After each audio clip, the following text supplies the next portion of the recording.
All right. Hello. Here we are again with the Active Breath podcast, Miller Voice Method MVM podcast, take 2. My name is Kyle Cameron. I am one of your co-hosts here with my other co-host, whose name is Scott Miller. There he is. And we have a special guest this evening. We have Sarin Monae, or is it Sarin Monae West? What do I call you tonight? Yeah, you can call me Sarin Monae. I go by both, though. Thank you. I'm so happy to be here. So nice to have you. So, Sarin, do you want to introduce yourself a little bit? Tell us a bit about who you are and why you might be on this particular podcast this evening. Yes. So I'm Sarin Monae. I'm an actor, working in producer, and I'm working in New York City. And I think I was invited here today because I am both a former student of Scott's, and I'm also currently in training in the Miller Voice Method as a certified teacher. Yeah. And I'm curious about this. I don't know if this has had any effect on it, but we had a session on Zoom. We did. You were looking for a little bit of help. You were working on a show, and we had a little Zoom session last summer, I think. A year ago, early 2025. Yeah, okay, I was okay. Yeah. I was working on a project and just feeling a lot of just vocal habits that were not helping me. It was like turning into a little bit of a block between me and the character that I felt was just like kind of, I don't know, just something wasn't quite sitting right. I have a tendency to play very like high octane characters or that are going through a lot of duress, and I just needed a little bit of help like managing where that tension was living in my body. And Kyle, because we not only had we been roommates, but also because I knew that you were in depth and working deeply with this work. I hit you up and you were so gracious in helping me just reconnect and reconnect to the work, and also opened up. I think that must have been early seeds of me being interested in being certified. I had completely forgotten about that. Yeah. I had completely forgotten, but when that seed definitely was planted then. And amazing. As actors, this work is so funny because sometimes there's a job and sometimes there isn't a job. And then when there is a job, trying to manage how to do the job always ends up being kind of a thing that I find myself, a cycle that I find myself in very often. Yeah. And so, I reached out to Scott because I was interested in diving in a little bit more deeply and in a way that felt more like I had a little bit of time away from the training. And I found that the things that I was holding on to were mostly things from Scott's work and a couple of other teachers as well. But it's the work that I tend to lean on the most when I'm feeling stuck. MVM. Yeah, is MVM. Sarin, I'm curious as to you had said something about the feeling that something wasn't sitting right. I'm paraphrasing, and then you kind of connected that to tension. What's that relationship? I'm curious about that. Yeah, I think there's a part of just my conditioning that where when I feel like I'm not quite sure what's going on or how to manage what's on my plate, I tend to grip that hold on for dear life, because if the sled goes any faster, oh no, what could happen? And I find again and again, as though I have amnesia, like again and again, that that releasing and allowing always creates more space for usually it's more exciting work than I could have possibly mustered through squeezing tighter and holding on tighter. So, yeah. And how do you know it's more exciting? Like, what does that actually mean? I know it's more exciting because on the other end of it, I'll have a moment where something will suddenly hit me differently, or I'm suddenly available in a different way than I wasn't before. And the things that happen are like surprising and outside of what I could have possibly pre-planned by myself while doing like text work on my script by myself. I see. I think it in those moments where I'm feeling stuck and gripping and trying to hold on for dear life, I think my fear is kind of guiding a lot more of my choices instead of what I find and what I prefer. I prefer to work as an actor in a space of being more available and more open, because what I plan by myself in my room or with my script, or the ideas that I'm like, oh, I'm so brilliant for this, like those moments, those moments are just ultimately less exciting. And actually what I found in the laboratory of this work, being gifted the opportunity to be able to practice this work while acting, is that the ideas that I had that I brought to the rehearsal room that ended up sticking are actually harder to commit to over time, like over a long run. They're much harder to commit to consistently than the things that I found from a space of spontaneity and openness and availability, even if I didn't, usually because I didn't pre-plan it, and because it's coming out of a space of surprise and delight and from a space of flow. That moment will always hit me like, oh, that was different. That wasn't something. Where did that come from? Well, yeah, exactly. Like then those moments I think are so precious as an actor. I mean, this is a question for both of you because both of you are working actors. Why do you think it is less sustainable to, stick with the thing that doesn't necessarily require you to be available, which we'll call the rehearsed, the planned, the tried and true, the part that allows you to phone it in a little bit and not really listen in a reactive and readable way?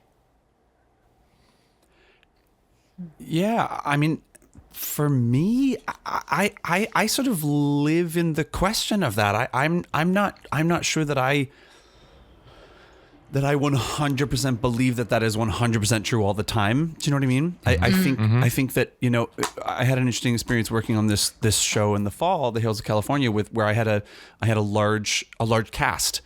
And it's so interesting being such a convert to this work and to that kind of sense of aliveness and availability that it offers, and seeing, other people using other methods. And, I'm not going to name any names. I'm not going to critique anyone's performance or anything like that. But there are elements that I think are run of what they were doing that sort of run a little bit counter to what I'm doing. Let's say some people were living a little bit more in like the rehearsal. And I think they do think it's more sustainable. So I find that tension really, really interesting. What do you feel about that, Sarin? Yeah, I mean, of course, like I've done a combination of like musicals and plays. And I think there are times when I think this example is helpful. Like there are times when you just have to hit the note where you just, that's the note on the page. You have to hit the note because that's what is happening. But I do find that the combination of beats, like if you find this is the climax of the play, so it needs to be a certain way, or it has to come out a certain way because there's a lighting cue that's associated with a certain change or whatever. Like there are certain things that do need to happen in the order in which they were decided upon collectively in rehearsal or decided upon by the director. But as much freedom as is possible it tends to be a lot more exciting for me because then I'm allowing myself to go into a state of flow, trusting that with rehearsal and with some craft, the ability to stay present and to fill even those more choreographed moments. They feel more, it just feels, they feel more spontaneous, even if they're not. And I find that the amalgamation of more spontaneous moments over the course of a thing feels more satisfying to me as an actor, selfishly, but also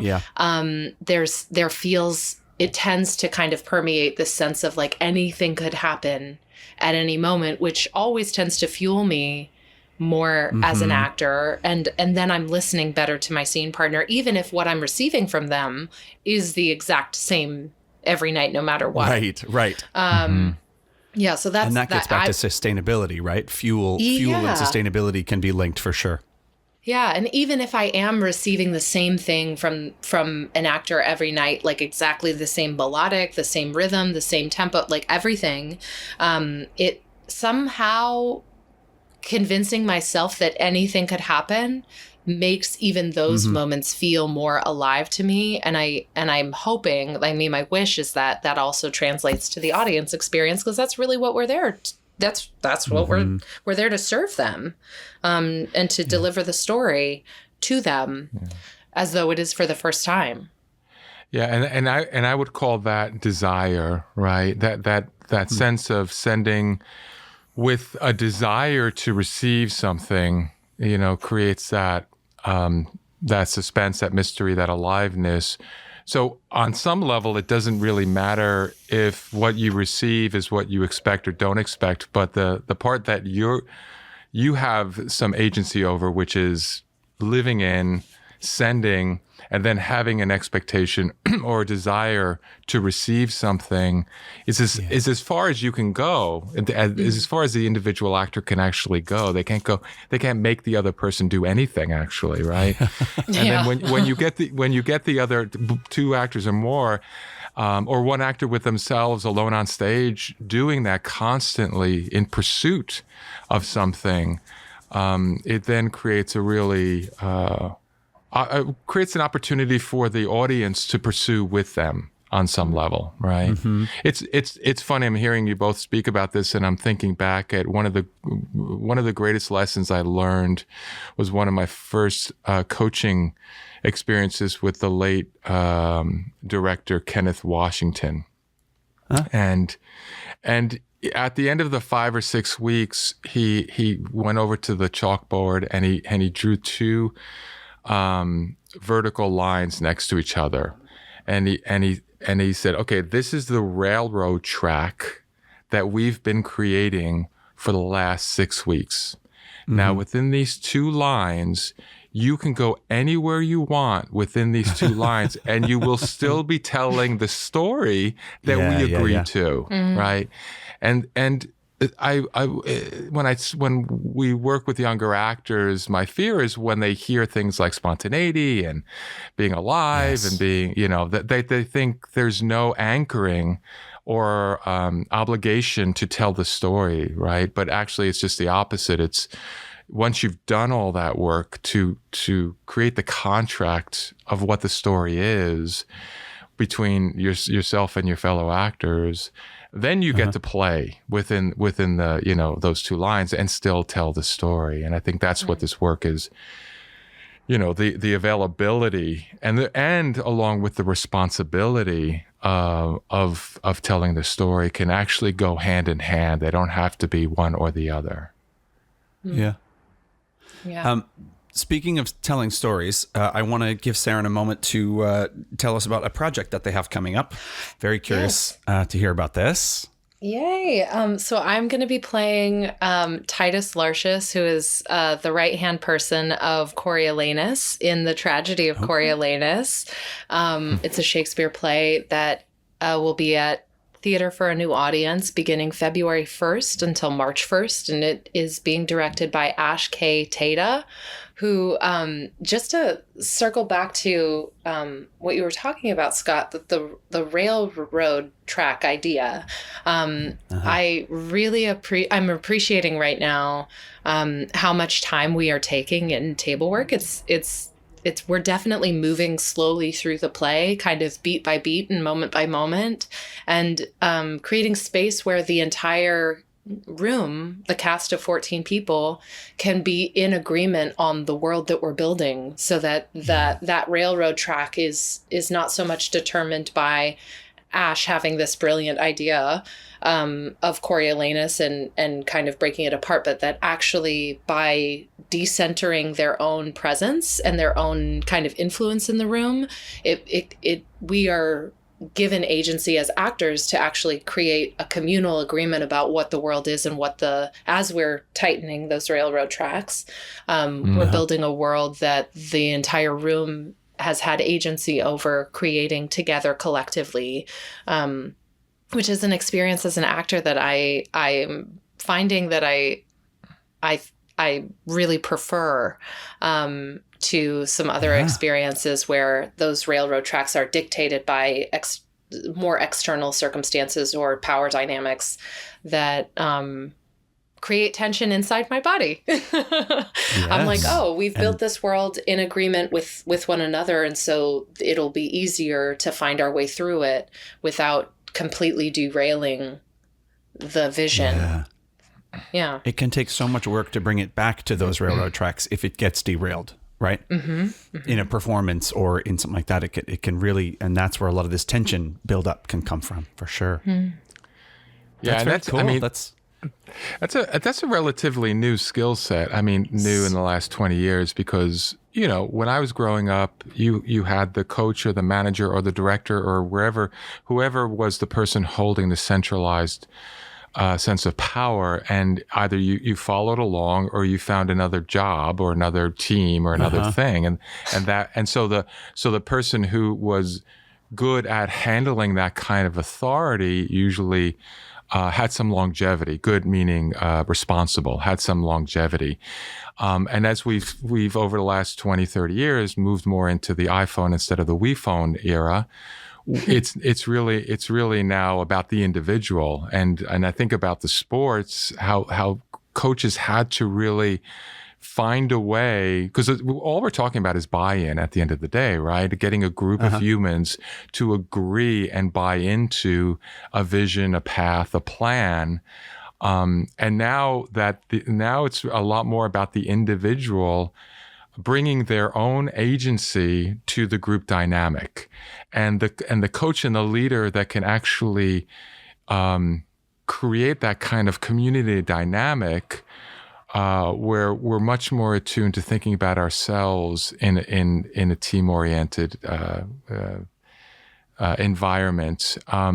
So not to strip the individual of that agency, but also to invite them into the community experience, into exactly what you were saying, Sarin, to create communally buy-in towards this mission is just a relatively new skill set. So there's just not a lot of people that are very good at doing that. And then when you find that happening, it's like, wow, that's pretty incredible, you know? Yeah, it feels pretty magical. Go ahead. Do you? I'm curious about this idea of it being a new skill set. Do you think it's a skill set people have not traditionally had, or do you think it's a skill set that people have traditionally had, but they didn't traditionally get these jobs? Like, is it a shift in skill, or is it a shift in value?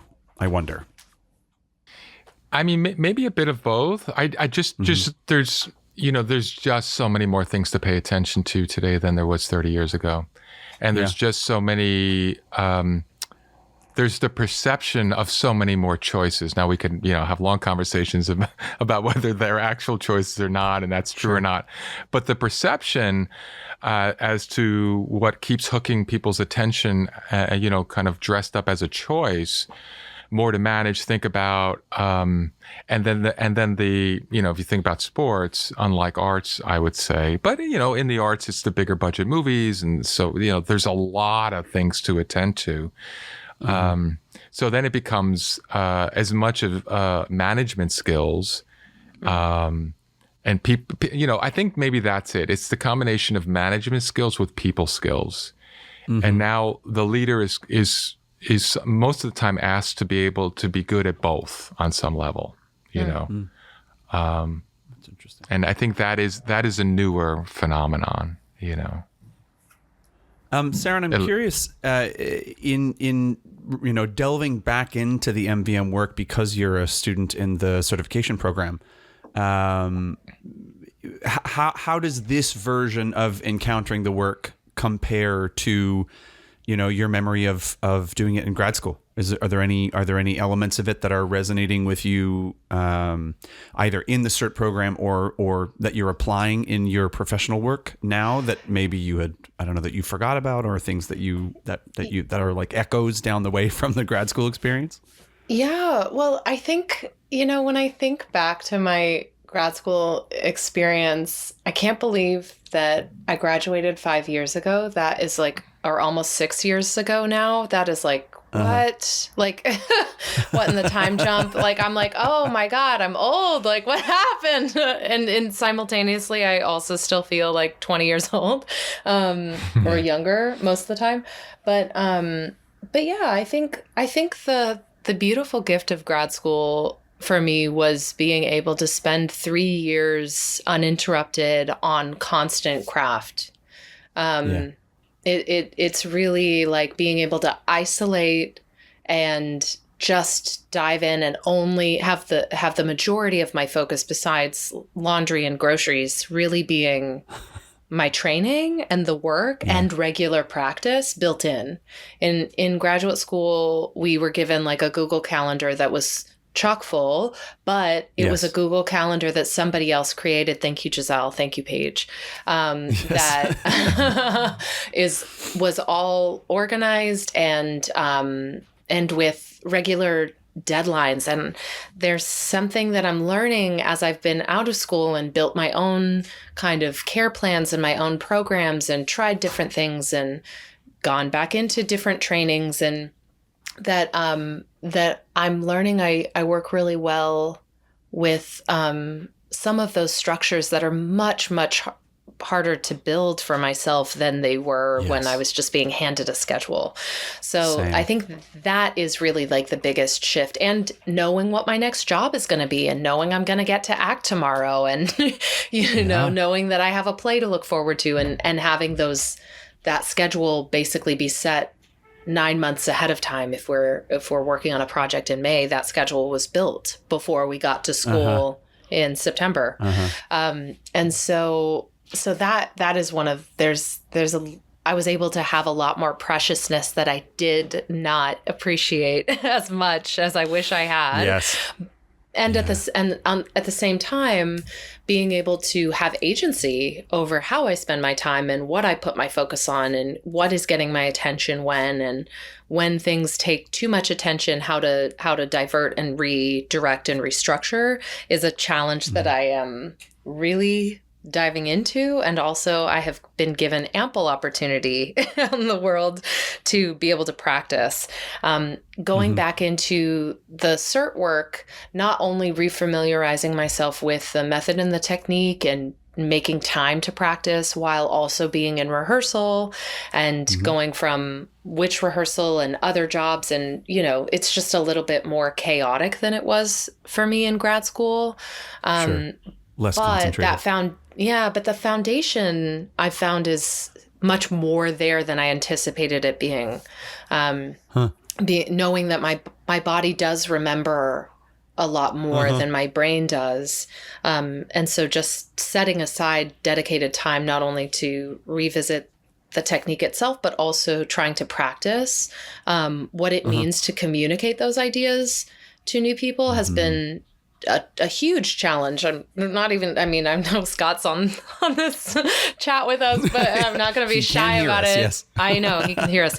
But it's been much more challenging than I anticipated, having to actually intentionally carve out the space to be able to practice, and also not discrediting the practice that I can do just walking around and being an alive human in the world. Oh man. There's so many opportunities to just drop in. How's my lower third doing? Are my ribs moving? Is this active breath? Am I holding? If so, how and when? And instead of being in a more kind of clinical class setting constantly, where everybody is in training around me, learning the same things and applying the same things with the teacher kind of watching. It's been really interesting being able to practice out in the wild in a way that I wasn't. I wasn't practicing in the wild in school because I was in school the whole time. And I needed a break when we were having breaks. And so yes, having both the gift of training and being able to go on stage and practice things on stage, like practice my active breath when I'm in a scene where I'm listening for the majority of the time, is something that I think it felt less integrated in grad school. And because I've kind of had a little bit of a preliminary base knowledge and then trying to build upon it, I'm seeking practice everywhere. I'm taking as many opportunities as possible to integrate and to also think about and analyze and embody as much of the technique as possible for the purpose of being able to share it with others, which is also, I mean, in grad school, I think there was a big focus on me and how am I doing this and am I doing well and am I the best actor ever because I can apply this technique, as opposed to now I'm like, wait, it's actually not about me. Exactly. Yeah. I'm like, it's not about me. It's about being able to give it away. Yes. And that has been a real gift. Yeah. It's so funny listening to you speak about that. I also think about you hear this a lot in school, whether it's acting school or maybe any kind of embodiment school, but that sense of be curious, stay curious. And of course, curiosity means that you don't actually know something, which is a funny state to be in when you're trying to show your teachers that you know things, but you should stay in the state of not knowing something and really, be vulnerable to that. So, but it's like every single day you're being asked and you're also trying to soak in intentionally and blah, blah, blah. But then when you leave and you go out to, your life and that kind of demand is not on you every single day, then it really becomes your own decision when you want to be curious or how you want to be curious and where you want to play with this and how you want to test it out and when you don't want to and no one's around you saying, come on, do it again, or, judging how you did it. Go deeper. It's like it creates a kind of maturity. Because it's really your choice to play. Autonomy. And maybe some of that play that we're so desperate for in school just organically returns, Well, and it's sort of the same mechanism in a play, right? We've already talked about the railroad tracks and how you have to be beholden to the story in a certain kind of way, beholden to your scene partner and the lighting cues and all that kind of stuff. There becomes a similar impulse in an actor to show up and like show my rehearsal, show my work, show that I know what I'm doing, show that I'm the greatest actor ever, right? And I think this technique for me has, like, I wouldn't say that I've let go of all of that stuff, but it allows me to live more presently in the experience of telling that story in a same way that you're trying to let go of it as a student in school. I find that on stage. It allows me that on stage too. Yeah, and that vulnerability, that openness, like the availability that you were talking about, Scott, is it is a choice. I mean, it really is a choice to open up and be like, okay, what if I know all the lines probably in the whole, like the last project that I was working on was Richard II at Astor Place Theater with Red Bull Theater. And I was playing a Bushy who dies in the first act. And then I came back as like a gardener. And then I came back as a lord. And I had like a 20-minute listening scene and being able to have the choice of, and I think I realized in some of those scenes, because that was hard to rehearse. Yeah. I'm sorry. Like, even though the work that was happening was tremendous and very exciting, after you've heard that same scene 20 times before we've even gotten an audience, like, finding new ways to stay invested or to just wait for the scene to be over is like, it really does become a choice that I'm making to say, okay, what if anything could happen? What if it could be different? What is different tonight? What is different tonight? And I don't have to pretend. I don't have to put anything on. I'm just like available in a different way every day. And even though I don't have lines, that really is a choice. Like I can either zone out and be like, I'm tired, what's for dinner? Or I can say, oh, that's different. And just that I don't know, it's like a weird off-on switch that I'm learning I have a lot more agency over than I did even before working on the teacher training. I'm like, oh, I actually do have a choice about where I'm putting my focus. And in this moment, I'm going to put my focus on my breath, and I'm just going to be curious about what's being passed between the people. Mm-hmm. Yeah. I think tiny ways in which it might be different, you know? Yeah. That can't be stressed enough, this idea that nothing can ever be the same. Yes. Right. And it can look the same, it can feel the same, whatever that word means, but that's just a delusion that we are under. It's, to survive on some level, really, because to examine every incrementally different, element of every moment would be probably an act of insanity, and we wouldn't be able to do anything in our world, right? Yeah. So we create this kind of vision that things look the same and things are the same, and then we build expectations around them, and we anticipate, and all these things. But actually, nothing is ever the same moment to moment. Yeah. Nothing can ever be repeated the exact same way on a molecular level. So it's not like, that old Meisner quote, acting is this, what is it? Acting is as if it were for the first time, or something to that regard. But the truth is, everything is always for the first time.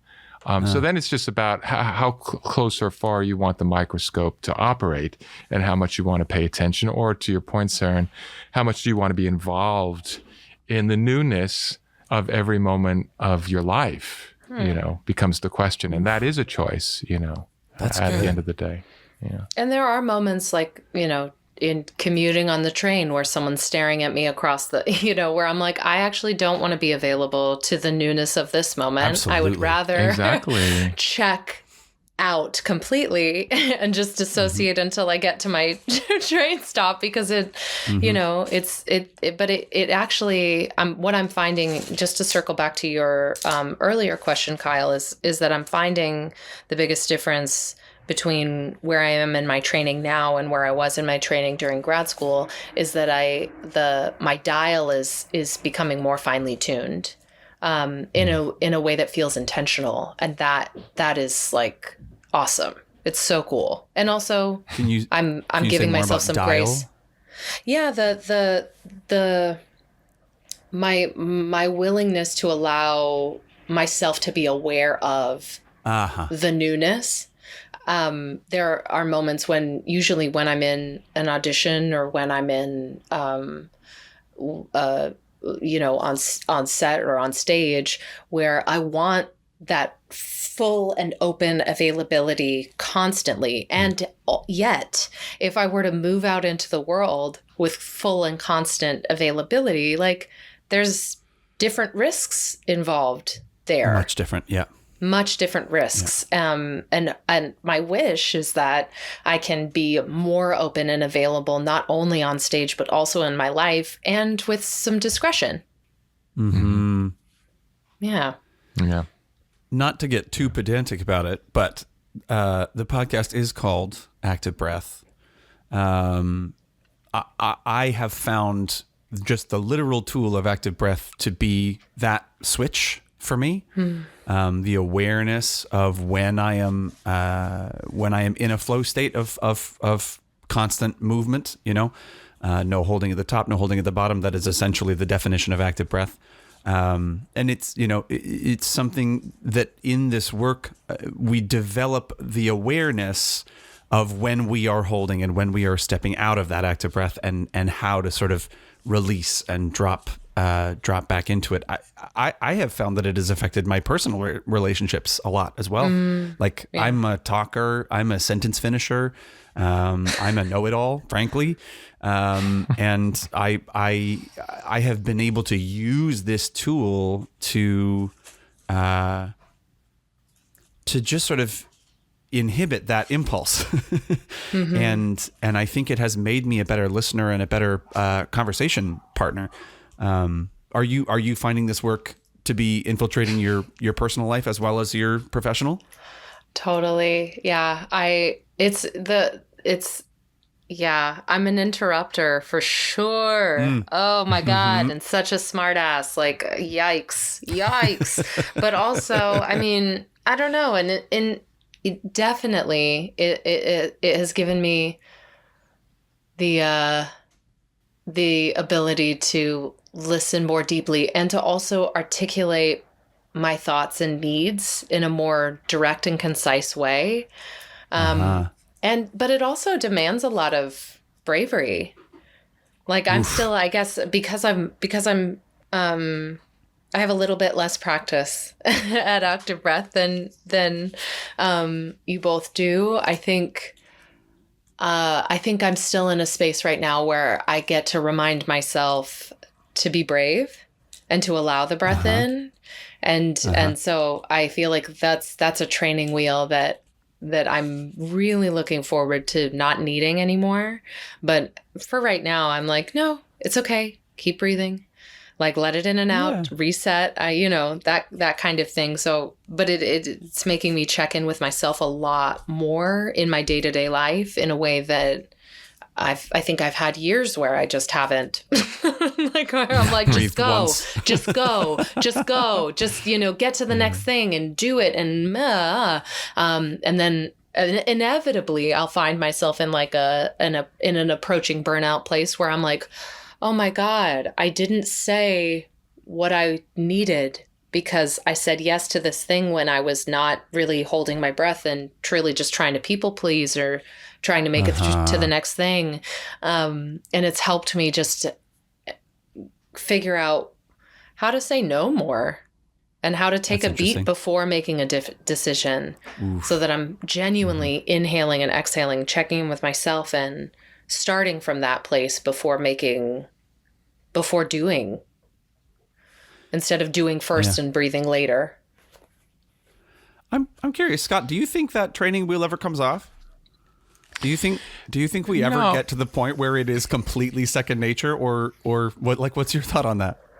No, because I think to what, to your points, there are times, on the subway when I don't want to be involved in information, in external present information. So the thing, so it becomes this kind of inflow, outflow valve.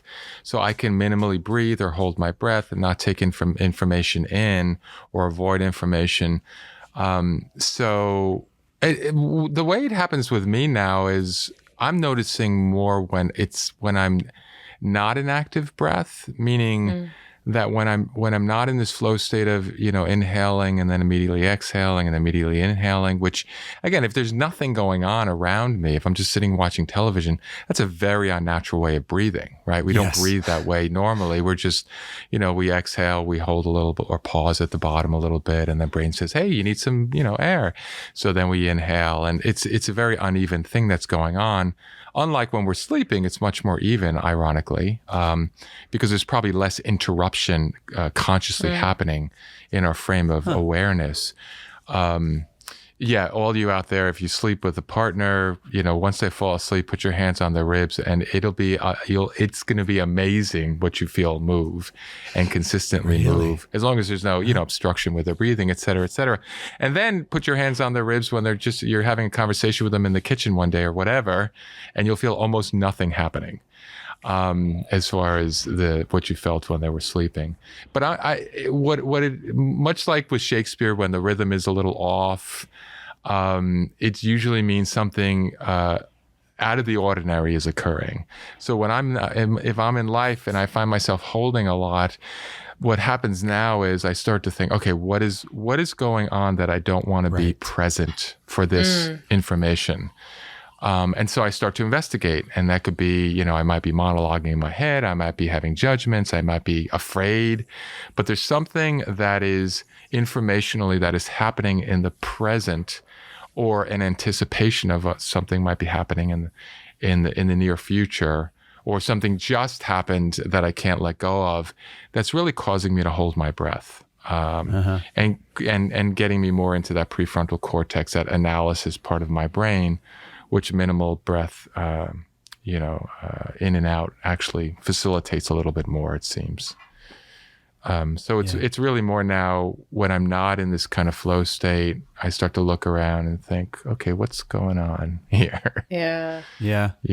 And then I can make a decision. If I want to get involved in what is going on, then I get involved in it. If I don't, then I don't. Yeah.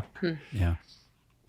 I found when I was in the CERT program, I was bartending at the same time, or maybe shortly after CERT, and I'd just be standing at the bar, in a quiet moment, and realize I had my lips sealed and my lower third, which is to say my abdomen tensed, which also meant probably that I wasn't breathing, and I would just I would clock that, and I would release it, and I'd just slightly open my lips, release the lower third, and that would give me the opportunity to go, what was I so focused on? Why was I sort of blocked from present information? What was I trying to avoid? Or, again, curiosity, right?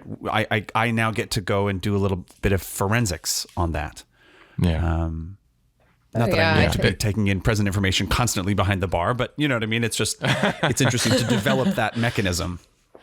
Yeah, I think it's really important not to vilify holding your breath, or to raise up this idea that this is the correct way of breathing, and this is the perfect, and you're so and so because you can breathe this way, or you're not.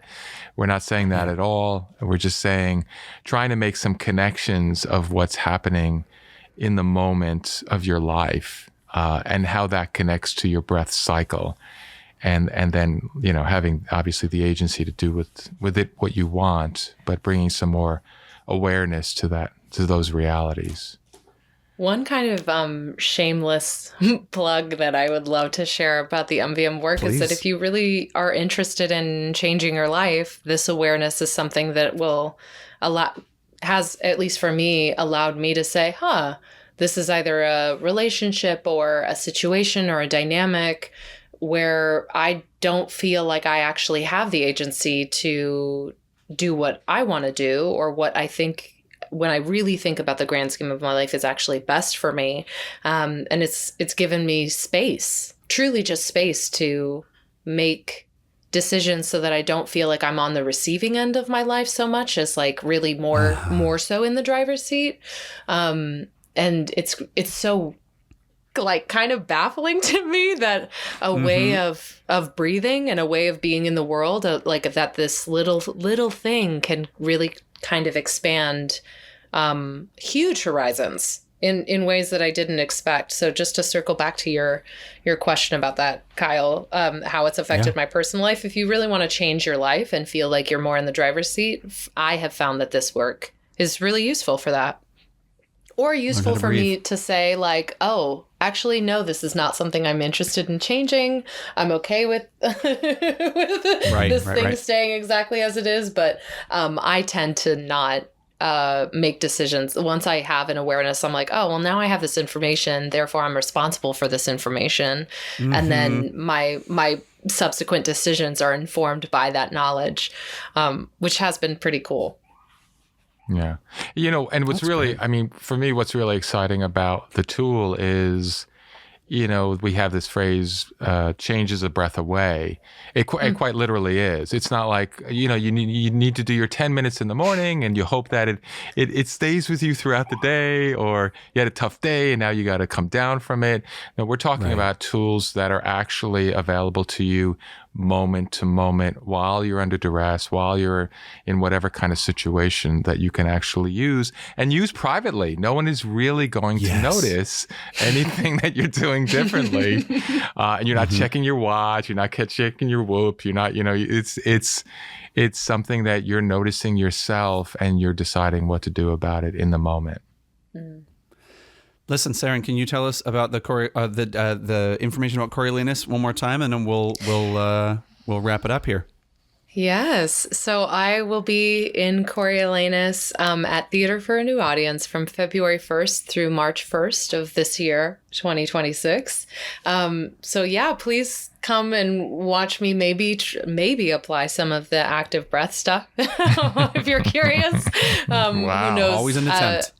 I'm curious. Who knows? No promises, but that will be what I will mostly be working on sometimes. Excellent. If you are interested, fair listener, in learning a little bit about these techniques and maybe applying them in your life, we have a couple of courses coming up. I will be teaching an Essentials for Acting class starting on January 26th. It's going to run 8 weeks on Zoom. We have 2 sections. One is 12 to 2:30 in the afternoon Eastern Time. One is 6:30 to 9 in the evening, again, Eastern Time. And we also have the MVM Gym, which is just a 1-hour drop-in class that's available for anyone.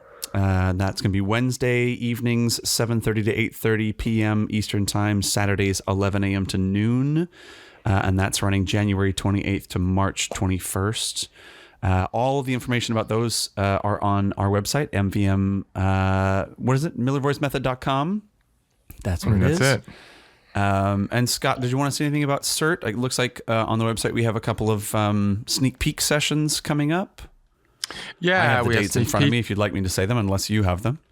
I do not, so please feel free. So we have Monday, January 12th at 11:30 a.m. Eastern, and then Tuesday, January 27th at 7:30 p.m. Eastern, and then Saturday, February 7th at 12:15 p.m. Eastern.